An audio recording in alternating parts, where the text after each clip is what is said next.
ওকে, গ্রামে লোডশেডিং নাই। যেটা হয় আমাদের পল্লী বিদ্যুতের লাইনগুলো অনেক লম্বা লম্বা, কোথাও যদি ফল্ট হয়ে যায় বিদ্যুৎ স্লিপ করলে ওই ফল্ট লোকেট করতে তার টাইম লাগে, সেই জন্য বিদ্যুৎটা আসে না। আবার লাইন ঠিক হয়ে গেলে বিদ্যুৎ চলে আসে। কিন্তু সামনে গরম পড়লে লোডশেডিং হবে কি হবে না? তুমি এখান থেকে বেরিয়ে গেলে তুমি বাঁচবে না মোড়ে বলতে পারবা না, আপনাদের কি বলতে পারবে কিনা? সেটা তো আলাদা বিষয়। না, এটাও আলাদা বিষয় না। এটা তো মিলে না। Please listen to me. আমি আগে একটা কথা বলছি, মেশিন যন্ত্র যদি হঠাৎ করে খারাপ হয়ে যায় তাহলে তো আমার সিস্টেম থেকে কিছুটা পাওয়ার তো চলে যাবে, তখন তো আমাকে লোডশেডিং দিতে হবে। কিন্তু মানে তেলের সংকটের কারণে লোডশেডিং হবে এরকম কি? তেলের সংকটের কারণে কোনোদিন লোডশেডিং হয় নাই।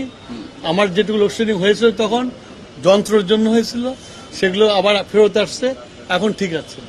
তেলের কোনো সংকট কখনোই হয় নাই, এখনো হবে না, কখনোই হবে না, because I have sufficient stock এবং আমরা পারচেস করে যাচ্ছি।